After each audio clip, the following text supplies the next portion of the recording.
In my first video in this series, we talked about ChatGPT and what exactly that is. So if you are not 100% clear on what exactly we're talking about when we talk about ChatGPT, you're going to want to go watch that video first. But then you're going to want to come back here because we're going to talk in this video about the effects and implications that ChatGPT has on education in general and specifically on homeschooling as well. Now, when we talk about ChatGPT, we have to talk about two different scenarios. First, we have to talk about how the program is right now and the ways that it can be used in education, if it can be used in education, and the implications that it has. But we also need to talk about the implications and applications it will have once it is completed. Because if you did watch that first video, then you know that they're not done creating this program. By opening it up to the world to play with, what they're really doing is letting all of us test it. Letting all of us find the bugs, find the problems, basically let all of us help OpenAI, the company that created it, to make it a better product. So once it has become everything that they envision it being, then it's going to have very different applications. And so we need to talk about both of these scenarios. So in that first video, we talked about some of the limitations and concerns that we have right now with what ChatGPT is. Remember that it is limited in what it knows up until only 2021. So anything after that, it doesn't have any knowledge of. It can't give you any information about what's happened in the last 2 years. We also talked about the fact that it has bias, and we demonstrated how it has bias, and people continue to show the various ways in which it claims that it cannot do something when it involves certain people, typically conservatives, but that it can do it as long as you're talking about liberals. And then we also talked about the fact that it's really still learning, in a way, how to do everything that it does. It is not a flawless program. Again, we're all bug testing it, right? So can we actually use a system that is so flawed in education? Is there anything we can actually use it for? And the answer is actually, believe it or not, yes. We do have ways that we can use this program in education in general and also in homeschooling. First, the very fact that it has bias makes it a great object lesson. It's a great way to show your kids we cannot trust every single source that's out there, regardless of how trustworthy it may look, because we need to think about whose information and whose values have gone into creating that thing, whatever that thing is. In this case, we need to ask ourselves, what are OpenAI's values? What are their priorities? And can we use their program, can we use this thing that they have created in an objective way, knowing that it has bias? But that's a great conversation for you to have with your students or your kids, talking about what bias is, showing how it works, talking about maybe why they put it in there. It's also a great example to your kids of why they need to find multiple sources when they do things like a research paper or a project of some kind, because you never know when you just get the information from one resource if it's entirely accurate, if it's the whole picture. You can show them, hey, if you were to write your report using only ChatGPT as your sourse of information, find a topic ahead of time that you know it's not going to do a good job with, and then show them, look, I typed this in. If you were to use this, look what would happen. If you tried to write a paper on this topic and you use this as your source, you're only getting part of the picture. It's also a great object lesson for critical thinking. All right, kids, let's think about OpenAI. Why did they create this? What was their motivation? What values and priorities do they have that we can figure out just from looking at how this program works? It's also a really interesting way to show how technology changes society. Think of all of the jobs that a program like this could do, all of the jobs that humans hold right now. And now ask your kids to think back, okay, well, before we had refrigerators, what did people do? Before we had electricity, how did people heat their homes? Think about all of the jobs, all of the careers that were shut down because of these different advancements in technology. It's not something that we think about all that often unless it directly impacts our family, but this particular form of technological advancement is going to have a huge impact, not just ChatGPT, but programs that are like it. There are other types of programs that are very similar, but they do different things. When you take all of these different forms of AI, think about all of the different jobs that are no longer going to need to be held by human beings. How is that going to change society? How is technology going to affect the job market? And in response to that, education. And we'll talk a little bit more about that towards the end of this video. It also opens up the door to discussions about the ethical use of any kind of technology, not just artificial intelligence, but talking about why it is okay to use it in certain ways and not in other ways. How can we tell the difference? It's a great opportunity to talk about integrity and character and plagiarism and all sorts of other ethical and moral issues that come to the fore when we start having access to this kind of technology. And for teachers and homeschool parents, it is a great way to generate ideas for activities, for projects. It can create worksheets for you if you ask it to. I mean, you kind of have to tell it specifically what you want. And of course, you are going to have to double check and make sure the information it's giving you is correct because, again, it is not a flawless system. And depending on what you're asking it for, it may not give you the right information. You can kind of dialogue with it to correct what it has said that's incorrect, and you can tell it, no, this is not true, you need to replace it with this, which is really amazing when you think about it. But point being, you can use it as a way of creating materials that you can use to teach. You just have to make sure you review it and make sure that it is giving you accurate information to then pass on to your kids.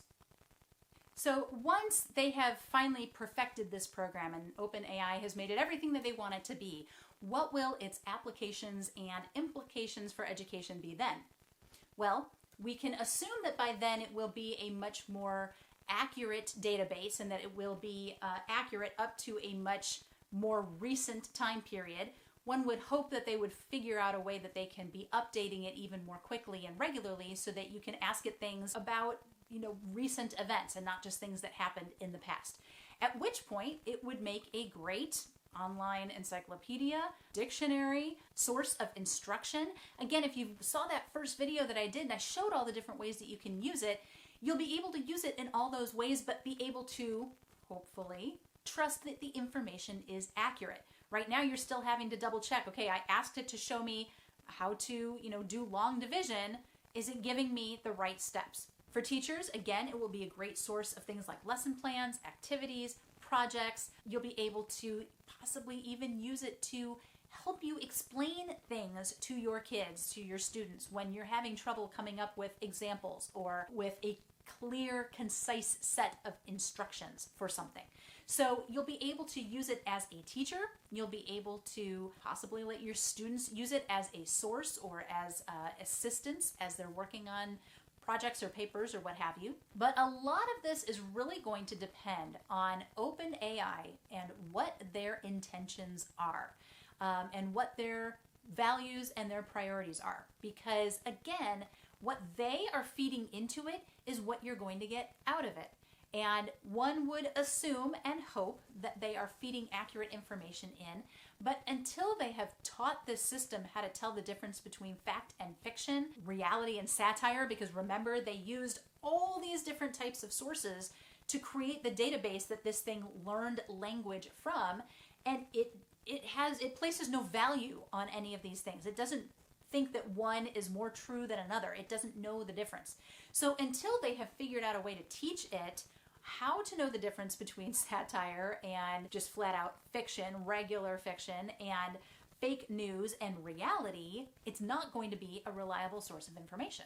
And the other thing that we'll need to look for and realize is the fact that they have already built bias in. So unless they're willing to take that out, then it is always going to be leaning in a certain direction, which means that it is simply not a trustworthy source when it comes to certain things. One would think that if you're talking about math, for example, that you should still be able to trust it. But when it comes to anything that values or worldview affects your view of, then we're going to have to be very careful how we use it, because it's always going to be pointing in the direction that OpenAI is pointing, and that's not necessarily neutral. And one of the really concerning things about the program is that it was And it specifically states that it was created to follow the moral and ethical guidelines of OpenAI's responsible AI use policies, or something like that.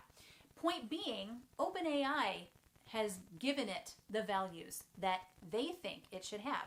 It's their values. It's not universally agreed upon values. And so all it takes is for OpenAI to get bought out or partnered with some other company or hacked, and for somebody else's values and morals to be then applied to that system, for the whole thing to become completely untrustworthy or worse. And so when we think about what the direction this is going to go in the future, we need to be aware of who is in control of it. What are they feeding into this thing? What direction are they pointing it? If it's simply going to be a propaganda tool, then it's worthless. Now, if we let capitalism do its thing, then eventually there will be multiple forms of this type of technology. We won't have to rely only on OpenAI's version of it. Just like we have multiple newspapers, multiple websites, multiple news channels. And so once we have a variety of these different kinds of sources, then we'll be able to use it the same way that we would use any other kind of source. Get information on the same topic from multiple sources, right? Just like we were talking about earlier, teaching your kids why it is important to get multiple sources. So once we have multiple forms of ChatGPT, it'll be a little more reasonable to use, because we'll be able to ask a question of each of these different types and get a read from all of these different sources to help us figure out, what is the truth here. Now, at some point, this will no longer be a free program, right? Eventually, it's going to be a paid service. And so at that point, we'll need to decide, is it worth spending the money if I'm still going to have to review it to make sure it's accurate, to make sure that I'm getting a clear picture and it's not giving me something that is so biased that I can't really use it? Depending on what it is that you're using it for, it may absolutely be worth that money. But it's really going to depend on what your purpose is, how you plan to use that information, and what topics even you are using it to research. Now, we've talked about the application of this kind of program in the classroom or in homeschooling, but we also need to talk about the broader impact that this kind of artificial intelligence is going to have on education in general. I think the first thing that classroom teachers are going to need to think about is the role of homework and what homework is going to look like, because you can no longer assign an essay and just assume that the work that's coming back is from your student. Now, obviously, depending on what the topic is, it may be very obvious that your student has used ChatGPT, but in other subjects, it may not be so clear. And if you have a particularly crafty student, then they may realize they can use it as a base and then just edit it to make it what they need it to be. How do you feel about that as a teacher? Are you okay with that? Is that just a form of resourcefulness? Or is this crossing a line that shows that the student didn't really learn the information themselves, and therefore this kind of report would not be acceptable? You can't tell what you're going to get back if you can't see the kids working on it right there in front of you. So I think it's going to mean that teachers are going to have to start assigning a lot more hands-on projects, a lot more read the textbook and we'll discuss it in class, or we'll write the essay in class, because you can't trust anymore that students are going to be giving you their work. Now, in terms of how this affects homeschoolers right now in its current form, I would say probably not all that much. Unless you are the kind of homeschooler who takes a very conventional approach and your child has access to ChatGPT without your supervision, then chances are they're not really going to have any opportunity to use it that you're not aware of. And a lot of times with homeschoolers, we just do things in a different way. We are with our kids a lot more frequently. We are not necessarily assigning work and then walking away and never seeing them work on it. There are some situations that we're doing that in, and you may find that you have to kind of change up some of the requirements of how you do things. You may have to start using the kinds of browsers on your computer that allow you to lock out certain websites. You also have the opportunity to work so closely with your child that you could probably tell the difference between their work and something else. And I do wonder if the biggest impact that AI will have on homeschooling will be in how it changes and shifts parents' priorities in their children's education. It is going to be the well-trained mind that has very solid foundation with reading, writing, arithmetic, and reasoning, and can see connections between all the different disciplines, is able to look at history and see how it connects to what we are doing now and be able to use the trends from history to project what's coming. If we'll see parents spending more time working on their child's growth mindset and their self-motivation, on helping their kids to really own their own education, become much more self-motivated, teaching them how to teach themselves, because what's going to happen is we're going to have all sorts of jobs coming at us that we never saw coming, things that we can't plan for. You can't point your child in the direction of a career that doesn't even exist yet. So how do you prepare them for that? You give them these foundational skills. You focus on things like the humanities, things that artificial intelligence can mimic but can't give a heart and soul to, like art and music and literature, because it has no heart and soul. It can write a novel for you, but is it going to have that same connection with readers that a book from an actual human would have? No. Same thing with music. There's something about knowing where the source of that story or the source of that song was, knowing it came from this person and from that experience. It helps us to connect with it, right?